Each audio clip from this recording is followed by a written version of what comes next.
This is Billy Shinbone at the Garage Refit project for Bristol Roots. There's lots of musicians in the family, and well, I just always wanted to play guitar from watching Top of the Pops as a small child. And I got guitar when I was 9. I had a few lessons, but I didn't really get it, you know. And then you get to be a teenager, and then suddenly, it was when I was 12 actually, and I blame AC/DC for making sense of it for me. It was music I could understand the different parts, and yeah. So I mean that's how it happens, music. But obviously there's a long journey between there and now. So yeah, I grew up where old music was being played, and not really kind of folk music, but my grandmother was a musician. She played like let's say sort of 16th century, 17th century, it was like viola da gambas and harpsichords and things like that. And her family did all that kind of. They made instruments and they played, you know, sort of 500-year-old pieces of music, and so playing really old stuff. And really, it's so atmospheric, that movie. It's really sort of dark. Ezra Pound, the poet, he described it as amber music. It's old sounds seem very natural, but then as a teenager, you have a hunger for what's new, and then you go beyond that, and then you start digging. I'm a keen consumer of poetry, and really I discovered that through the way that a lot of musicians discover poetry, through reading Jack Kerouac books, and then you discover about Allen Ginsberg, and then so you discover the Beats, and then but who are they reading? And then you discover William Blake, and you find things really, and that's just a pleasure for me. I like finding old things and looking back. You know, history's interesting. We've been making mistakes for millennia, and it's just nice to see how people have been handling their mistakes in the past. You know, and it's just it's interesting the way that. With old music and old books, how people are exactly the same. The first single I ever bought was Stray Cat Strut, and the one after that I bought was Ghost Town. Those are the first ones I bought with my own money when I was a kid. But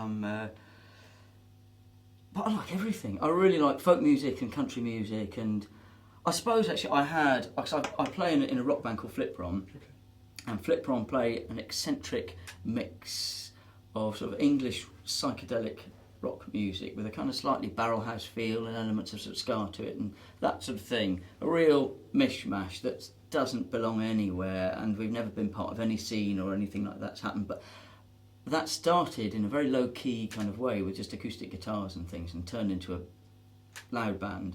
And the kind of folkier, countryer side of things has got marginalised over the years, and I think it's the reason sort of that tipped me into playing what I'm playing now is Flipron did some gigs in America. We did 2 little tours there, and one of them was going to Nashville, one of the gigs we played there, and it was sort of slightly unnerving. So I play mandolin and I play steel guitar, lap steel in Flipron, and there was a lot of Stetsons in the audience, and it is Nashville, and you think, geez, these people, they know what good music sounds like, and they've got so many great musicians there. So I was a bit nervous, but at the end I had my hand vigorously shaked by many bestetsoned folk. So it was okay. I was welcomed in there, and but the real thing actually was afterwards we went to a bar that John's been to called Robert's Western World, which is just one of Nashville's famous bars, and the bar band is hands down the best band I've ever seen in my life. It was they were called Dave Tanner's Honky Tonkorama, and they all play with loads of people, but they were playing. I have a real thing about what I really like in country music. What got me there really is, like a lot of people, is Graham Parsons and that kind of stuff, but I really like late 40s, early 50s, that kind of hillbilly boogie, Hank Williams, Maddox Brothers and Rose, and and they were playing all of that kind of stuff, and it was just magical because I've never heard anyone play it live. I mean, you hear the old Hank Williams song, but people that can really play it. I think it's music that has roots. I mean, I like indie music. I like all manner of newfangled business, but it's music that has such deep roots in it. Everything else seems sort of ephemeral when you listen to that, and when you're there and there's people dancing, it is really magical. And I think there was a sort of country music epiphany for me, and I thought, no, this is a part of music that I'm neglecting and I really want to do. And that's actually when I started to work out that, because I've always been one of those people that like mines for old music. I like finding old things, but that's when I sort of discovered that there's a lot of really great new music there. And since then I've sort of become obsessed with a few new bands like Shovels and Rope and Hooray for the Riff Raff. I play with a fellow called Nick Parker, who's a folk musician from Street near Glastonbury, who's a friend of mine, and I play in his band. Because I play in various different bands. I play with him. I play with Neville Staple who used to be in the Specials. I play ska with him, which is great fun, playing all over the place. And I play with Flipperon, and I play with Nick. And with Nick, I have such fun, because he's a really great bloke, wonderful company, very funny, and the band is great fun to be with. And he makes a lot of his living in Germany. He's done it over there. He's great. And it's a really fun thing to do, because with Nick's band I get to play everything. I get to play accordion and lap steel and banjo and mandolin and harmonica, and I get to open for Nick. So I get the fun of playing with the band, and I'll open most of the shows and slowly gather a few friends along the way. There's Howling Lord from Bristol who go over as well, and they've got a great bunch of bands over there. Loads of it's mainly kind of rootsy, folky kind of stuff. Yeah, really good. When you play with other musicians and you share something and something new comes out of it, it's a wonderful experience. But it's a whole different thing to play on your own, and it's taken me a while to learn to write songs that work on their own, because you have to get out the habit of hearing the Phantom band and just think, how is this going to work? And I've written quite a few songs that I've discovered just don't work, because I can hear the band but no one else can. So I've got to start thinking about being the band, like Mel Travis or whatever, who had his sort of his kind of picking style that he can do. It's the band in the box, they call it, whatever, something. And it's you've got to be able to do that. And there's also trying not to fill up too much space, because that's what I began to do as well.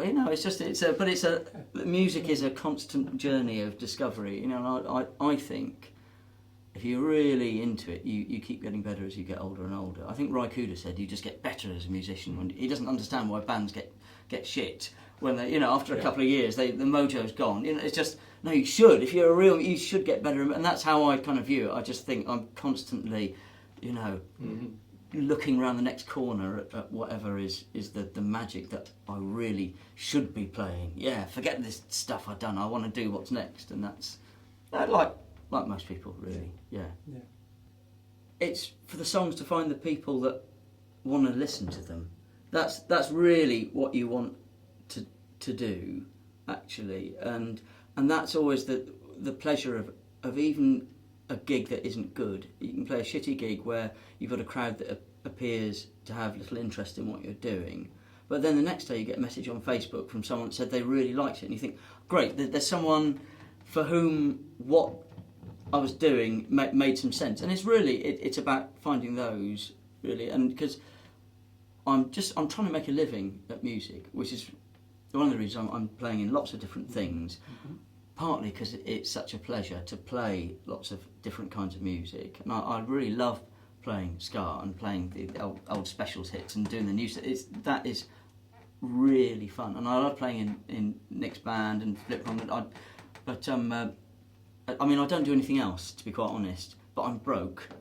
But the idea is, you see, that I can spend as much time as possible getting better at what I do, because I do think that this concept that musicians, should have some shitty day job and then, put their soul into the music, I just think that's rubbish. It means you've got no time to get good at what you do. You're never going to write the really brilliant song unless you write 100 other rubbish ones first. So you need to put the hours in to get good. So I think you got to try to get paid for what you do.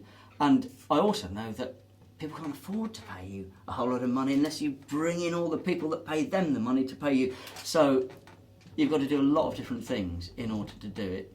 So That's the plan, to do as much as possible with it so that I can make the best music I can and just have the most fun, because it is really fun to do.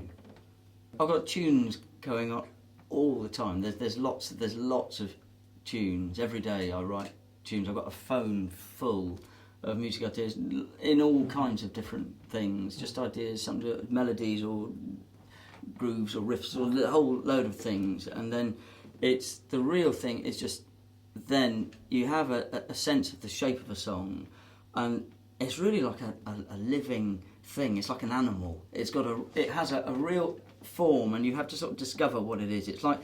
It's a bit like some kind of paleontologist, and you've got to dig up something and you think, oh, this is a toe, this might lead to that, and then you sort of slowly uncover, and then when you've got your skeleton you think, well, with what flesh is it clothed? And then I really think that you just have to listen to the music and think, what is this music about? Because it's very tempting just to try to sort of cram some words that you've got knocking about onto something, to go in with them of I'm going to write this. It can work, actually, it can, but it often sounds a bit clunky, and you have to do a lot of tweaking. There are people who can do it, but it's not a skill that I have, really. I think it's someone else's skill and not mine. I don't know whether it's just some kind of psychic inefficiency on my part that I can't kind of find it efficiently, or whether it's just something that likes to reveal itself slowly, or whether, when you start something, you're not the person you need to be to finish it, and you need to be that person. So sometimes I have taken years to write songs, and other times just moments. I'm supposed to be starting to record an album in the summer, but it's taken a while. I've got more than enough songs, so it's really just a case of getting round to it. But there will be something. I'm just sort of gathering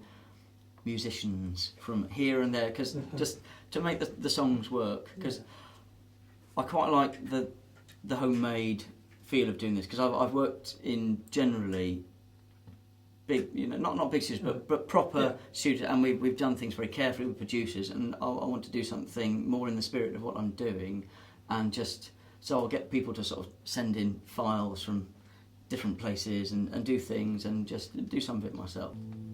Doing what I'm doing now, it's been really fun in Bristol. I did a label night with Nick and met Mark Legassick from Howling Lord, and he said, come and play up at the Stag and Hounds. And then I sort of discovered this really great scene full of wonderful musicians. And I was having a conversation with Mark. We just realised that we've got lots and lots of the same records, and then we were talking about, like we've got the same Robert Crumb book of his cards of the blues players and the country players and the jazz. And we were talking, we thought, and we realised we have an awful lot in common musically. And I listened to Gold Fury's record, and I thought, this is great. And then I did some gigs and I just met lots of really wonderful people. And I've never ever just sort of found a scene in which I felt comfortable, or actually that even anyone was sort of prepared to let me hang around in before. So it's really, really nice. It's really fun to find a whole gang of musicians who are also all really good as well, because there's enthusiasm all over the place, but people who can match that enthusiasm, because like Jim Evans he's a superb songwriter and a great kid. He's really sort of understated as a personality, whilst playing really amazing guitar. And I'm the kind of person that just like I've got white shoes and a golden guitar. I'm the other way around. But I'm so really in awe of someone who can be brilliant so casually. But there are so many great musicians and singers in Bristol, in the kind of root scene. It's really exciting.